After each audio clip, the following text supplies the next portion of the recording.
शांतं शाश्वतं प्रमेयानघं निर्वाण शान्तिप्रदं ब्रह्मा शम्भुफणीन्द्रसेव्यमनिशं वेदान्तवेद्यमविभुं रामाख्यं जगदीश्वरं सुरगुरुं मायामनुष्यं हरिं वन्देऽहं करुणाकरं रघुवरं भूपालचूडामणिम् अतुलितबलधामं हेमशैलाभदेहं गर्जमविदुषानं ज्ञानिनामाविर्गण्यं सकलगुणनिधानं वानराणामधीशं रघुपतिप्रियभक्तं वातजातं नमामि। भारत माता की। दोनों हाथ ऊपर करके साथ ज्वाइन करेंगे, बंदे हाथ ऊपर करेंगे। भारत माता की, भारत माता की, भारत माता की। वंदे वंदे वंदे। आदरणीय चेयरमैन सर, प्रिंसिपल सर, आदरणीय अध्यापक वृंद, आदरणीय parents and my dear student friends, मैं चाहूंगा एक जोरदार ताली, जब बोलूंगा तब जोरदार ताली। सामने तो सेना माटे आपने ताली बजावવાની છે એ લોકો માટે जिन लोगों को आज इनाम और सर्टिफिकेट से जिनका सम्मान किया गया है। तो मैं जब एक बोलूं तो एक बार बजानी है ताली, दो बोलूं तो दो, तीन बोलूं तो तीन। One one one two two one two one two three बोलूं तो तीन बार। One three three one. अब हम ताली उनके लिए बजाएंगे जिन्होंने रैंक 1, 2, 3 प्राप्त किया। महत्वपूर्ण ये नहीं है कि आप 1 या 2 या 3 नंबर पर आए, महत्वपूर्ण ये है कि आपने अपने क्लास में 60 लोग हो कि 70 लोग हो कि 50 लोग हो, તમે એક લક્ષ્ય મૂક્યું કે મારે આટલા લોકોમાં નંબર 1 આવું છે અને તમે ત્યાં સુધી પહોંચ્યા, એના માટે मैं चाहूंगा 2-2 बार 3 बार ताली बजाएंगे। 2 2 2 थैंक यू। અને હવે આપણે તાળી વગાડશું એ પેરેન્ટ્સ માટે જે લોકો સમય કાઢીને આપણી વચ્ચે આવ્યા છે, કારણ કે આજે આ બીજી શેડ્યુલમાં જ્યારે લોકો પાસે ઘણા બધા કામ હોય છે, એક કામમાંથી પોતાના સંતાનો માટે સમય કાઢીને અહીં આગળ આવવું એ ખરેખર આપણા માટે બહુ મોટી વાત કહેવાય। तो बधाई निवेदन करिए, जोरदार ताली पेरेंट्स के लिए जो अपना समय निकाल कर यहाँ पर आए हैं। चाहे वो आखा देश में मणिपुर नागालैंड થી લઈને અને પાંડિચેરી સુધી, લદ્દાખ થી લઈને મીઠાપુર ઓખા સુધી બધે ફરતો હોઉં છું અને હજારો સ્કૂલોમાં મેં કાર્યક્રમો અટેન્ડ કર્યા છે, પણ આ પ્રકારે કોન્વોકેશન ડે રેરલી હું કોઈ સ્કૂલમાં आयोजित થતા મેં જોયા છે। એટલે હું ખરેખર સ્કૂલ મેનેજમેન્ટ, પ્રિન્સિપાલ અને બધા અધ્યાપકો માટે એક જોરદાર તાલિયા और make it this a wonderful event. And महत्वपूर्ण ये नहीं है कि कॉन्वोकेशन डे का तो आ प्रकारનો કાર્યક્રમ આપણે આયોજિત કરીએ છીએ। एक गांव में रहकर આપણે ગામડામાં રહીને જે કામ विश्व स्तરના વિશ્વવિદ્યાલયોમાં થતા હોય એ આપણે અહીંયા જ અનુભવ કરીએ, એ આપણા માટે બહુ મોટો કોન્ફિડન્સ બિલ્ડિંગ એક્સરસાઇઝ કહેવાય। અને આ પ્રકારનો વિચાર લાવું સાહેબ, એટલે હું ખરેખર કહું છું કે આ વિદ્યાર્થીઓ ભવિષ્યમાં ક્યારેક ક્યારેક ગ્રેજ્યુએટ થશે, પોસ્ટ ગ્રેજ્યુએટ થશે, પીએચડી કરશે અને આ લોકોના આ પ્રકારના પદવીદાન કાર્યક્રમમાં સંમેલિત થવાનું હશે। પહેલાથી ખબર છે થવાનું છે શું, એટલે મારે કેવી રીતે કોટ પહેરવાનું, કેવી રીતે ટોપી પહેરવાની, કેવી રીતે જવાનું, કેવી રીતે આપણું ચીન ઉપર રાખવાનું, એ બધી સ્કિલ પહેલાથી હશે। આ પ્રકારની ટ્રેનિંગ શરૂઆતમાં સ્કૂલ લેવલ ઉપર થઈ જાય, તમારા ગામડાના છોકરાઓ જ્યારે શહેરમાં જતા હોય તો એમને કોઈ પ્રકારનું લઘુતાની ફીલિંગ ના હોય, એ કોન્ફિડન્સ સાથે કાર્યક્રમમાં જાય। આના માટે હું ખરેખર મારા પારુલ વિશ્વવિદ્યાલય તરફથી હું આખા મેનેજમેન્ટ અને અધ્યાપકોનો આભારી છું કે આ પ્રકાર બહુ સરસ કાર્યક્રમ કરી રહ્યા છો અને આવનાર સમયમાં ગામડાઓ महात्मा गांधी जनरली कहता कि भारत का भविष्य गांव से होकर के निकलता है। अगर हम गांव को मजबूत ना बनाएंगे तो शहरों के नाते देश की प्रगति ना हो पाएगी। अरे मैं बात अब शुरू करना चाहूंगा। एक बच्ची यहाँ मुझे बता रही थी कि वो सीए करना चाहती है। કેટલા લોકો અહીંયા બેઠા છે જે ચાર્ટર્ડ એકાઉન્ટન્ટ બનવા માંગુ છે ભવિષ્યમાં? થોડા પ્રશ્નો બીજા કરીએ આપણે। કેટલા લોકો ચાર્ટર્ડ એકાઉન્ટન્ટ બનવા માંગો છો? સીએ અને કોમર્સ કેટલા લોકો લેવાના છો?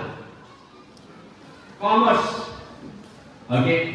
અને અહીંયા આગળ કોમર્સ વાળા કેટલા છે? બહુ સારું। સાથીઓ ત્યારે ભારત વર્ષ તેજીથી વિકાસ કરી રહ્યું છે।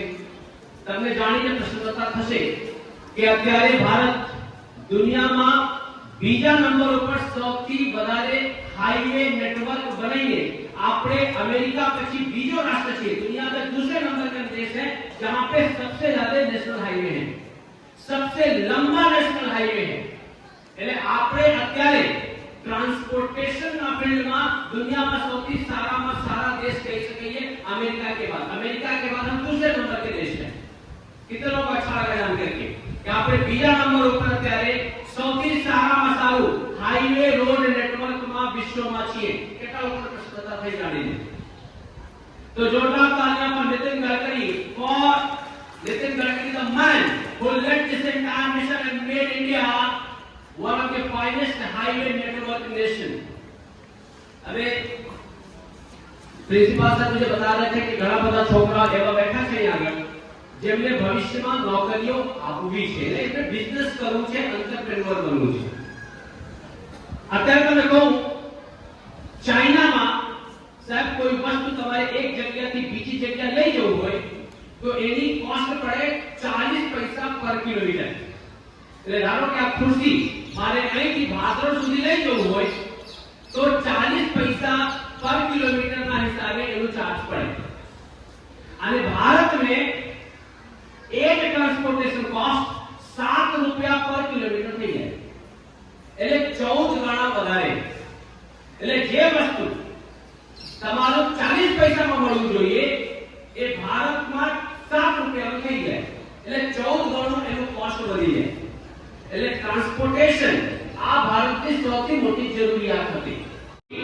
આ સૌથી મોટો વિષય થવા જઈ રહ્યું છે। લોકો પાસે પીવાનું પાણી હશે નહીં। હવે તમારો પગાર 5 કરોડ છે, પીવાના 5 લિટર પાણી નહીં, પૈસાનો કરશો શું? તમારી ઘર બંગલો તમારું મોટું છે 5000 સ્ક્વેર ફૂટ તો 5 માળું, પીવાનું પાણી નથી, તમે કરશો શું? અને પાણી बना नहीं सकते, पानी से बचा सकते हैं। पानी बना नहीं सकते, पानी से बचा सकते हैं। बचाने के अलावा पानी का दूसरा कोई विकल्प नहीं है। अरे आपने ક્યાંથી જતા હોઈએ અને પાણીનો બગાડ થતો હોય તો આપણે શું કરવું જોઈએ? બગાડ જોઈને આંખ બંધ કરીને ત્યાંથી જતા રહીએ કે બગાડ થતા રોકવું એ આપણું ફરજ છે। कितने लोग मानते हैं कि पानी का बिगाड़ रोकना ये मेरा धर्म है? कितने लोग मेरी बात से एग्री करते हैं? એટલે આપણે બધા એક જોડે મારી સાથે જોઈન કરશો। આજ પછી હું ક્યારે भी એક એક ટીપું પાણીનો બગાડ કરીશ નહીં અને હું પ્રયત્ન કરીશ કે પાણીનો બચાવ જીવન બચાવવા જેવું જ મહત્વપૂર્ણ કાર્ય મારા જીવનમાં રહેશે। સાથીઓ પાણી બચાવવું આ તમારી પેઢી, મારી પેઢી, અમારા બધા માટે આ સૌથી મોટો વિષય છે। બેંગ્લોર જેવા શહેરમાં સાહેબ વર્ષનું છોડો મહિનાનું જે ઇલેક્ટ્રિસિટી બિલ આવે ને, લાઇટ બિલ જેટલું હમણાં 4 છોકરાએ સૌર ઉર્જા ઉપર અને ઇલેક્ટ્રિસિટી ઉપર પ્રોજેક્ટ કર્યા છે, મને બહુ ગમે। ચારે લોકો માટે જોરદાર તાળીਆਂ ફોર ડુઇંગ સચ અ પ્રોજેક્ટ। અને તારક ભોગીએ ચૌહાણ સાહેબ માટે જેમણે આખું ગાઈડન્સ આપ્યું છે। ડોક્ટર ચૌહાણ સાહેબ કોણ છે? છોકરાઓને આવા પ્રોજેક્ટ માટે મોટિવેટ કરવું આ ખરેખર બહુ મોટી વાત કહેવાય છે. એટલે મુદ્દો એ છે કે બેંગ્લોર જેવા શહેરમાં જ્યાં અત્યારે ભારતના સૌથી વધારે આઈટી કમ્પ્યુટર ભણેલા વિદ્યાર્થીઓ વસવાટ કરે છે, सबसे ज्यादा आईटी कंप्यूटर के प्रोफेशनल्स बेंगलोर में रहते हैं. ત્યાં મહિનાનું જે લાઈટ બિલ આવે ને એના કરતા બમણું પાણીનું બિલ એ લોકો ભરતા હોય. લાઈટ બિલ કરતા ઇલેક્ટ્રિક પાણી બિલ ડબલ છે બેંગ્લોરમાં. અને આવનાર 5-7 વર્ષમાં આ કામ હોય કે બાજુનું કામ હોય, આણંદ હોય, નડિયાદ હોય, ખેડા હોય, તારાપુર હોય, વડોદરા હોય, અમદાવાદ હોય, કોઈ भी શહેર, બધા શહેરમાં આ જ પરિસ્થિતિઓ ઊભી થવાની છે. આપણે આના માટે તૈયાર રહેવું પડશે. અને તમને કહું 1991 માં સૌથી પહેલા બિસ્લેરીનું પાણીનું બોટલ સાહેબ આવ્યું હતું. અને જ્યારે બિસ્લેરીનું પાણી આવ્યું ને તો લોકો ભારતમાં ખરીદીને કોઈ પાણી પીશે, આવું આપણે ત્યાં ચાલે ના ચાલે. આજે પાણી ખરીદેલું ના હોય તો લોકોને એવું લાગે કે આ પાણી પીવા યોગ્ય નથી. 30 વર્ષમાં જે 30 વર્ષ પહેલા આ ભારતવર્ષમાં એક ટીપું પીને પાણી લોકો નહોતા પીતા, એ દેશમાં અત્યારે એક ટીપું પાણી ખરીદ્યા વગર લોકો પીતા. આ બદલાવ અમે આપણી આંખોથી જોઈ છે. સાચું કે ખોટું? મારો બંને હાથ જોડીને તમને નિવેદન છે, પાણીનું બચાવ અને કરવાનું આપણે ચાલુ કરવું પડશે અને પાણીનું બગાડ આપણે રોકવું પડશે. અને એના માટે મેં હમણાં અહેવાલ વાંચતો હતો, એમાં મેં જોયું પ્રકૃતિ, ઝાડ, જંગલ, વન એને બચાવવા માટે ઘણા બધા કાર્યક્રમો સ્કૂલમાં થતા હોય. દરેક વિદ્યાર્થી આપણા માનનીય પ્રધાનમંત્રી સાહેબે થોડા દિવસ પહેલા એનાઉન્સમેન્ટ કરેલું કે દરેક વ્યક્તિએ આપણી માની નામે એક ઝાડનું, એક पेड़ अपने मां के नाम. हर साल हर विद्यार्थी अगर 1 2 3 4 जितना झाड़ તમારાથી થાય उतने पेड़ लगाओ और उस पेड़ को बचाओ, उस पेड़ को बड़ा करो. मैं दावे के साथ कहना चाहता हूं कि તમારું આ પ્રકૃતિમાં, આ પૃથ્વી ઉપર સૌથી મોટો કન્ટ્રીબ્યુશન ગણાશે. સાથીઓ, તમને કેટલા લોકો ઓસ્ટ્રેલિયાનું નામ સાંભળ્યું છે? આપણે ચરિત્રમાં છીએ Australia, Canada, America, UK, New Zealand, હૃદયમાં વસ્તુ હોય છે. સૌથી વધારે બીજા વાળા અહીંયા છે, આણંદ, નડિયાદ, તારાપુર આ બાજુ. હું તમને કહું, ઓસ્ટ્રેલિયાની આખી પોપ્યુલેશન જેટલી છે આબાદી, એટલા લોકો ભારતમાં ટ્રેનમાં દરરોજ હોય છે. ભારતમાં 20,000 ટ્રેનો દરરોજ ચાલતી હોય છે. 2.4-2.5 કરોડની પોપ્યુલેશન ઓસ્ટ્રેલિયાની છે. ઓસ્ટ્રેલિયા આખા વર્ષમાં ભાઈઓ તડકો વધારે છે નહીં? હવે હું બતાવું છું થોડીક સમયમાં. ऑस्ट्रेलिया की जितनी टोटल साल भर की खेती से उपज है, आखो ऑस्ट्रेलिया મળીને જેટલું આખા વર્ષમાં પાક उगावे છે, उतना भारत के लोग खाना बिगाड़ देते हैं. તમે કોઈ લગ્નમાં જાઓ, કોઈ ધાર્મિક પ્રસંગમાં જાઓ, સામાજિક પ્રસંગમાં, તો તમે જોજો આખો થાળ ભરીને લોકો લે અને પછી આમ ચકલીની જેમ ખાય અને બાકી બધું આપણે વર્ષમાં જેટલું ખાના બગાડીએ છીએ એટલું ખાના, इतना खाना ऑस्ट्रेलिया मिलके पूरे साल में उगाता है. એટલે ધારો કે આપણે ખાવાનું બગાડવાનું બંધ કરી દઈએ તો એક ઓસ્ટ્રેલિયા દર વર્ષે આપણે ખવડાવી શકીએ. એટલે મુદ્દો એ છે खाने का बिगाड़ हमको. अच्छा, कितने लोग ऐसे बैठे हैं जिनको पढ़ा हुआ याद नहीं रहता है? वांचे અને સાંસ્કૃતિક ભૂલાઈ જાય, કાં તો બધું વાંચ્યો ને એક્ઝામના દિવસે જ ભૂલાઈ જાય. હા, બહુ સારું. अच्छा, कितना लोग एवा बैठा है जो एग्जाम के दिन नर्वस हो जाता है, टेंशन नहीं है બધું. बहुत सारा. अच्छा, केवा कितना एवा बैठा है जब मैं वांचवा बैठो એટલે તન यहां मन कहीं और चला जाता है. हां,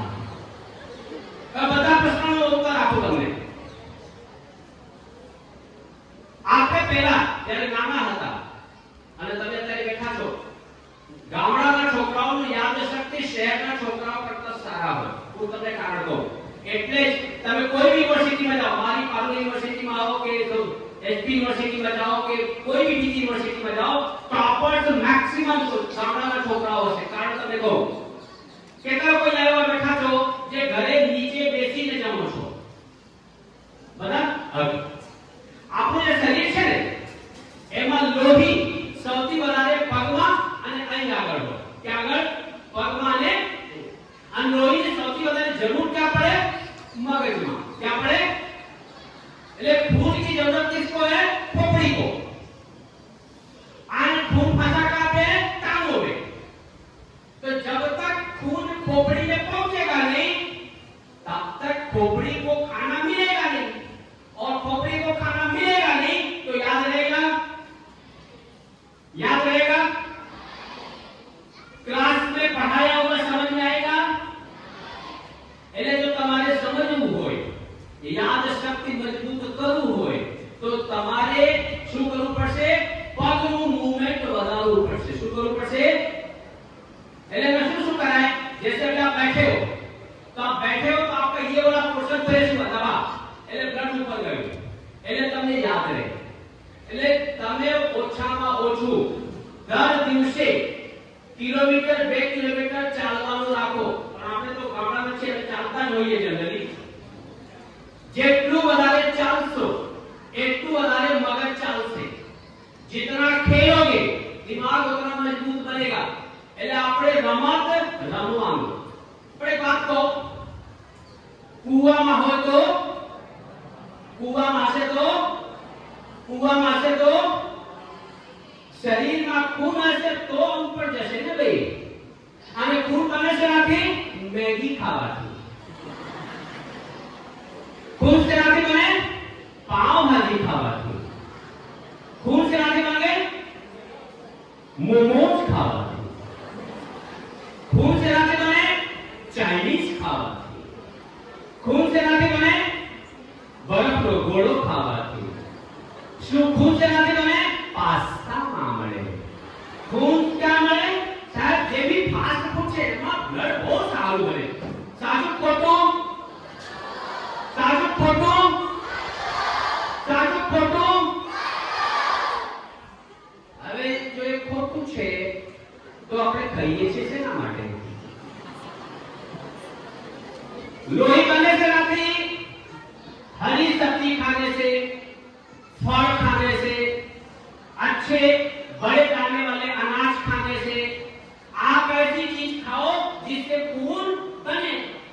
खून बनेगा तो खोपड़ी में आएगा, खोपड़ी में आएगा तो पढ़ा हुआ समझ में आएगा, जो समझ में आएगा वो याद आएगा, और याद आएगा तो आपको अच्छे परसेंटेज आएंगे तो अगले कॉन्वोकेशन में आपको इनाम मिलेगा. इनाम જોઈતું હોય તો શું કરવું પડશે? સારું ખાવાનું. અને પેરેન્ટ્સ આપણે સારું બનાવવાનું. એટલે બંને બાજુ આવે. આપણે સારું ખાઈશું તો સારું બનશે, અને સારું બનશે તો સારું. એટલે એક સાથ આપ दोनों हाथ ऊपर करोगे एक साथ में और मेरे साथ बोलो.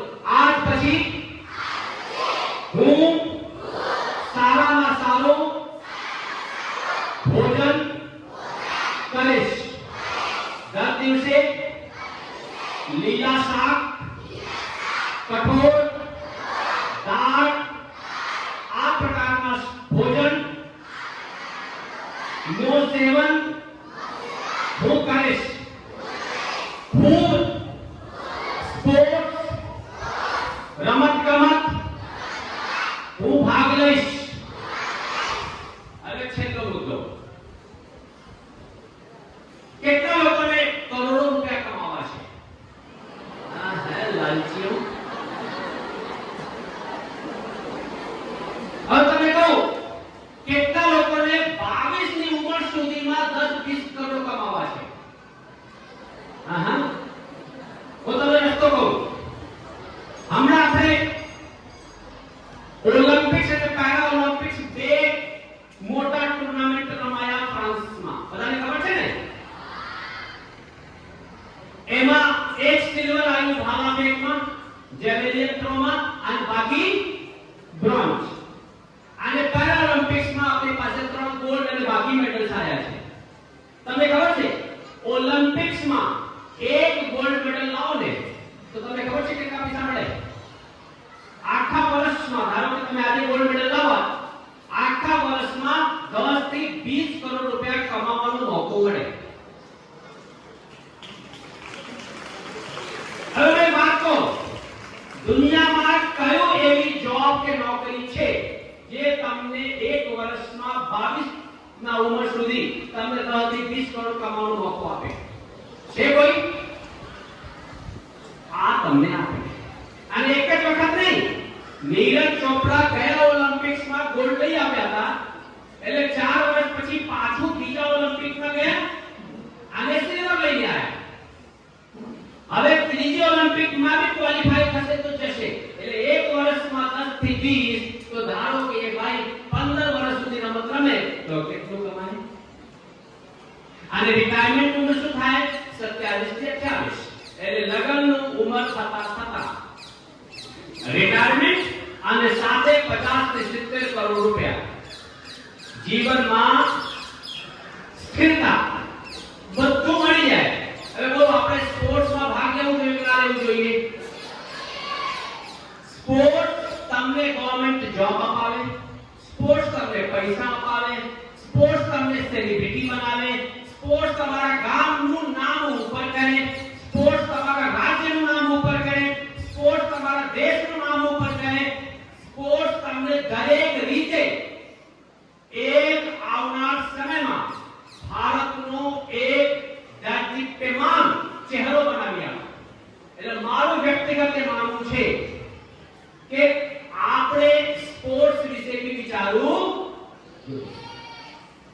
આવનાર સમયમાં ભારતમાં 30 લાખ ચાર્ટર્ડ એકાઉન્ટન્ટ્સ જોઈએ. કેટલા? આવનાર સમયમાં 30 લાખ ચાર્ટર્ડ એકાઉન્ટન્ટ. આવનાર 10 વર્ષમાં ભારતવર્ષમાં 40,000 પાયલટ્સ જોઈએ. કોણ જોઈએ? કેટલા લોકોને વર્લ્ડ ટૂર કરવાનો છે? આખું દુનિયા ફરવાની ઈચ્છા છે. આમ ફરી નાખો અને મફતમાં, અને ફરવાના પૈસા બી મળે, અને 5 સ્ટાર 7 સ્ટાર હોટલમાં રહેવાનો મોકો. પાયલટ 40,000 પાયલટ આવનાર 10 વર્ષમાં ભારતવર્ષમાં જોઈશે. અને પાયલટ એટલે મહિને 7 થી 8 લાખ રૂપિયા પગાર. અને એનાથી વધારે તમને કહું, કામ કઈ ના હોય, બારીમાંથી વાદળો જોવાના હોય. સાહેબ ખોટું તો કહેજો. પાયલટ પાસે કામ શું હોય? એક વખત ફ્લાઇટ ટેક ઓફ કરે, આસમાનમાં જતી રહે, આસમાનમાં સેટ થઈ જાય, પછી પાયલટ પાસે કે ઊંઘતા જ હોય એ લોકો, વાદળ જોવે ઊંઘે બસ. એટલે સરકારે ફરજ પાડી કે 15 મિનિટે તમારે અનાઉન્સમેન્ટ કરવાનું છે, પછી આમ ઊંઘતા ઉઠે.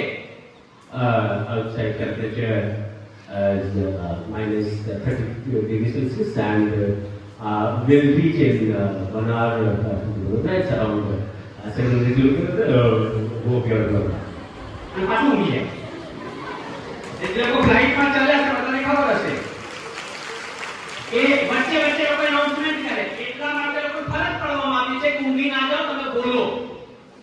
એટલે પાયલટ આવા દરેક ક્ષેત્રમાં આવનાર સમયમાં ભારતમાં ખૂબ સારી શક્યતાઓ છે. હું છેલ્લી વાત કરીશ અને પછી મારી વાત હું ક્લોઝ કરીશ.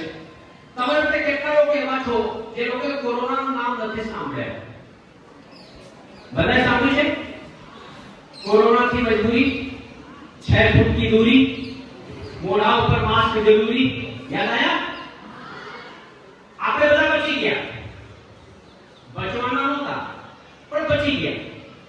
આખી દુનિયા રાહ જોતી હતી કે અડધું ભારત કોરોનામાં પતી જશે.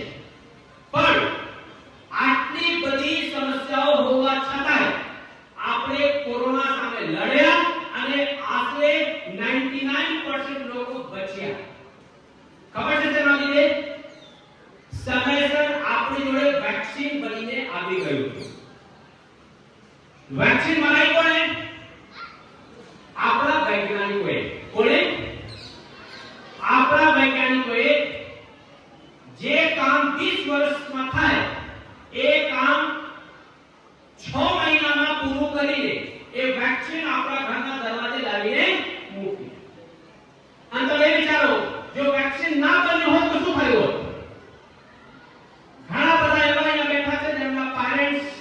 रिश्तेदार, पड़ोसी, टीचर, आपने पोते कदाच निकली गया हो। हम में से अधिकतर लोग बचे इसलिए क्योंकि वैक्सीन समय से बन गया। मैं चाहता हूं जोरदार तालियां उन वैज्ञानिकों के लिए जिन्होंने हमको वैक्सीन समय से बना करके दिया। ये 800 वैज्ञानिकों જે લોકોએ વેક્સિન બનાવ્યું એમાંથી 700 વૈજ્ઞાનિકો છોકરીઓ હતી। 800 વૈજ્ઞાનિકો में से 700 वैज्ञानिक लड़कियां थी। આપણે અત્યારે જીવીએ છીએ કારણ કે છોકરીઓએ रात दिवस जोया बगैर इस राष्ट्र को उन्होंने वैक्सीन बना के दिया और आज देश के 144 करोड़ लोग जिंदा हैं, अपना काम कर पा रहे हैं, सोशल डिस्टेंसिंग नहीं है, मुंह पे मास्क नहीं है, किसी का कोई डर नहीं है। ये डर खत्म मेरी 700 लड़कियों के नाते हुआ। આવનાર સમયમાં રિસર્ચના ફિલ્ડમાં વૈજ્ઞાનિક તરીકે સૌથી વધારે સ્કોપ ભારતવર્ષમાં છે। આપણે 144 કરોડ છીએ, ચાઇના 142-143 કરોડ છે, આપણાથી 1 કરોડ ઓછું છે। પણ તમે વાત કહો 144 કરોડ આપણે છીએ, 143 કરોડ એ લોકો છે, પણ એ લોકો પાસે 28 લાખ ફેક્ટરીઓ છે। કેટલી कितनी कितनी कितनी અને આપણી પાસે 2.5 લાખ ફેક્ટરીઓ છે। એટલે ચાઇના કરતા 25 લાખ ઓછા। એ લોકો પાસે 28 લાખ છે અને આપણી પાસે 2.5 લાખ। એટલે જો આપણે આગળ વધવું છે તો આપણે પોતાના બિઝનેસ કેવી રીતે કરવું, ફેક્ટરીઓ કેવી રીતે લગાડવી, એ ફેક્ટરીઓમાં કેવી રીતે સારામાં સારા પ્રોડક્ટ બનાવવા, જેથી કરીને આવનાર સમયમાં दुनिया के हर कोने में हम खड़े हो, हमारे बनाए हुए प्रोडक्ट हो, ये हमको निर्णय लेना है। और इसीलिए आपके प्रिंसिपल साहब कह रहे थे कि जॉब क्रिएटर કેવી રીતે બનવું છે। जॉब क्रिएटर ની વાત એટલા માટે જ કરીએ છીએ કારણ કે 144 કરોડ લોકોને નોકરીઓ આપી શકાય નહીં। નોકરી કરતા બિઝનેસ કરું અને આપણે તો ચરુતરની જમીન ઉપર ઉભા છીએ। એવું કહેવામાં આવે છે કે ચરુતરની જમીન બિઝનેસમેનો પેદા કરતી હોય છે। અને તમારી સામે મોટું પડકાર છે કે કેવી રીતે આપણે જોબ ક્રિએટર બનીએ। અને જોબ ક્રિએટ કરવા માટે આપણે એક જ રસ્તો અપનાવવો છે। ભગવાન શ્રી ભગવદ ગીતામાં કહે છે व्यवसायिका बुद्धि के पूर्णंदना भाषा का अनंताश्च उद्योग व्यवसायी नाम। हे अर्जुन, अगर सफल होना है तो एक लक्ष्य रख। कितना लक्ष्य? कितना कितना कितना कितना? और असफल होना है तो बहुत सारे। એટલે ઘણા બધા તમને મને પૂછે તો હું કેનેડા જતો રહીશ, પછી બીજા કહે કે ના કેનેડાનું કેન્સર, હવે હું ડોક્ટર બનીશ, પછી સાંજ ખાતા ખાતા આ બંને નહીં મારે તો ખેડૂત બની જવું છે। मोदी साहब ने 3 दिन पहले बहुत अच्छा अनाउंसमेंट किया है। એના ઉપરથી છે કે સાહેબ આજથી લગભગ 70 વર્ષ પહેલા સોની કરીને કંપની છે, તમે કદાચ નામ સાંભળ્યું હશે, પેલા ટેલિવિઝન આવે એનું, એના ઘણા બધા ઇલેક્ટ્રોનિક્સ પ્રોડક્ટ આવતા હોય, તો એનો જે માલિક હતા એમણે કીધું હતું, એનું નામ છે ઓકિયો મોરિથા। તો ઓકિયો મોરિથાએ કીધું કે મારે સોનીનું પ્રોડક્ટ દુનિયાના દરેક ઘરમાં જોવું છે। પછી ટોયોટા વાળા ભાઈએ બહાર આવ્યા, એ બી જાપાનના, એમણે કીધું મારે ટોયોટાની ગાડીઓ દુનિયાના દરેક ગલી દરેક સ્ટ્રીટમાં જોવી છે। મોદી સાહેબે કીધું છે કે મારે દુનિયાના દરેક ડાઇનિંગ ટેબલ ઉપર, दुनियाना दरेक डाइनिंग टेबल ऊपर, दुनिया के हर एक आदमी के थाली में, दुनिया के हर एक आदमी की थाली में भारत के किसानों के खेतों में उगा हुआ अनाज देखना है। दुनिया का कोई भी आदमी जब भोजन करे तो उस खाने में भारत के किसानों का उगाया हुआ अनाज हो, ये हमको पक्का करना है। दुनिया को खाना हमको खिलाना है, दुनिया को जिंदा हमको रखना है, और इसके लिए हम सबको पढ़ना है। એટલે આપણે ફક્ત જોબ ક્રિએટર નથી બનવું, આપણે દુનિયામાં જીવનદાતા भी બનવું છે।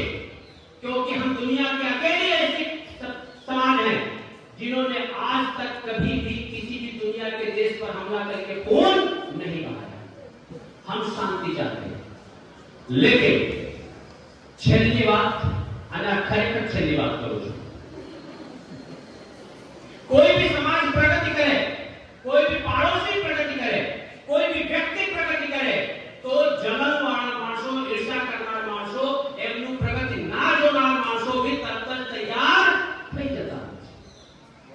આપણે 70 થી 80 કરોડ છીએ જેમનું ઉંમર 20 થી 50 ની વચ્ચે છે અને આખી દુનિયા જાણે છે કે આ 70 કરોડ લોકો જો એક દિશામાં ચાલશે, આ લોકો એક જોડે ભેગા થઈને ભારતનો વિકાસ કરશે તો આવનાર 1000 વર્ષ સુધી ભારત દુનિયાના ટોપ ઉપર હશે।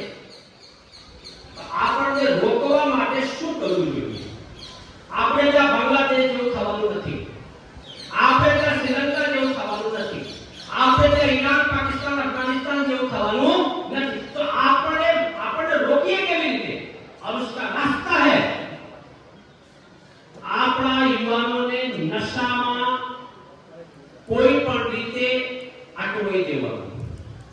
किसी ना किसी नशा में, चाहे वो पड़की हो, चाहे वो बीड़ी हो, चाहे वो सिगरेट हो, चाहे किसी भी तरह के नशा में।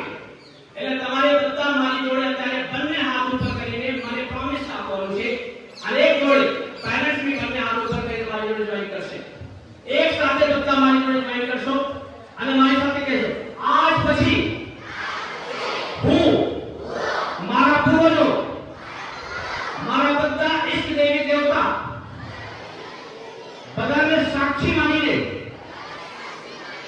વચન આપું છું, કોઈ પણ પ્રકારનો નશા, ગુટકા, કોઈ બી પ્રકારનો નશા વાળી વસ્તુ ખાવીશ નહીં અને કોઈને ખાતા જોઈશ તો તરત જ આપણા અધ્યાપકોને જાણ કરીશ, પેરેન્ટ્સને જાણ કરીશ। મારા જીવન પર્યંત પરિવાર અને સમાજને નશા મુક્ત રાખીશ। હું નશા વિરુદ્ધ એક ધર્મ સેના નો હિસ્સો બનીશ। ભારતનો વિકાસ, નશા મુક્ત સમાજ અને મારો વિકાસ એક જોડે ચાલશે। ભારત માતા કે, ભારત માતા કે, ભારત માતા કે, વંદે વંદે વંદે। ધન્યવાદ।